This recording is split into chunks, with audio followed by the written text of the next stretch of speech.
y a deux drivers très importants dans le leadership.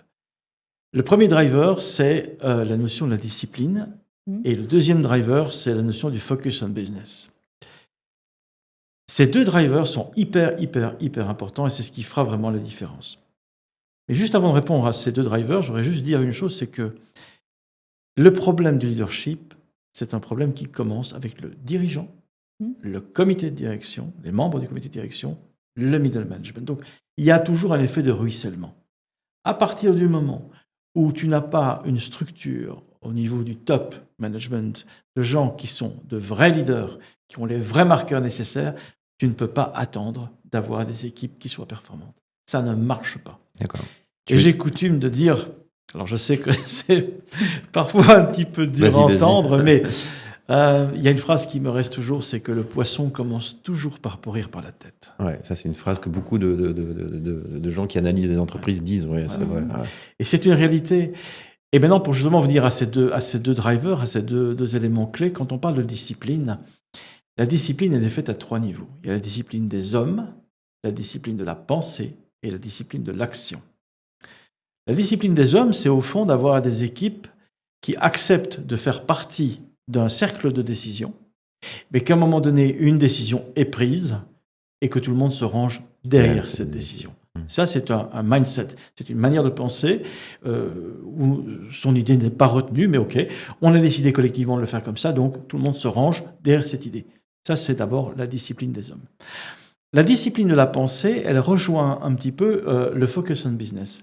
C'est-à-dire qu'à un moment donné, quand on a décidé d'aller dans un sens, de suivre un axe stratégique, de mettre en place des projets, on va absolument écarter toute idée qui va disperser. On veut absolument rester focus sur ça et on veut aller jusqu'au bout. J'ai coutume de dire qu'il est plus efficace de faire un trou de 100 mètres que 100 trous de 1 mètre.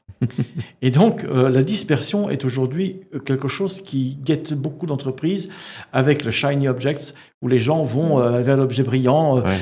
On a entendu une nouvelle technologie ou une nouvelle manière de penser, et Dieu sait qu'aujourd'hui, nous avons des conférenciers atteints de psittacisme qui nous expliquent toutes ces choses-là.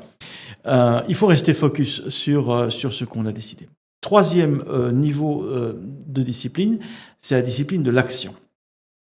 Et la discipline de l'action, c'est très important, c'est d'être sûr, au niveau du middle management, des équipes, etc., que tout le monde est bien en train de poser des actions qui vont dans le sens de l'objectif qui était fixé. Il y a une notion de tam-tam, tu vois. Et il faut que ce tam-tam soit régulier, parce qu'il faut qu'on avance et qu'on arrête de se disperser dans 1001 tâches inutiles. Mais tu te rends compte, c'est un travail extraordinaire. Rien que cette notion de discipline et de focus on business, c'est clair que ça te réorganise complètement les choses. Et tu remarqueras que dans le middle management ou même dans les membres de ton comité de direction, tu peux avoir des gens qui n'ont pas ces marqueurs-là, qui ne sont pas capables de le faire. Et c'est pour ça que tu auras une inclinaison éventuellement assez classique de ne pas aller jusqu'au bout des projets. Combien de projets sont initiés dans les entreprises ? Alors, on démarre et tout le monde est content et on fait clap, voilà, derrière le chef, c'est super. Sauf qu'à un moment donné, on met en œuvre et puis 2 mois plus tard, c'est fini. Il n'y a plus rien, c'est oublié, c'est perdu. Oui, c'est un tel qui s'en occupait, mais il n'est plus le temps. Et on change les plans toutes les 5 minutes. Les entreprises ont une espèce de boussole qui tourne dans tous les sens. En plus, nous sommes soumis aujourd'hui à beaucoup d'incertitudes, incertitudes économiques, politiques, environnementales, etc. Les dirigeants ne savent plus où ça va leur tomber. Ils savent que ça va leur tomber dessus, mais ils ne savent pas d'où. Donc ça crée de l'incertitude, ça crée de l'anxiété.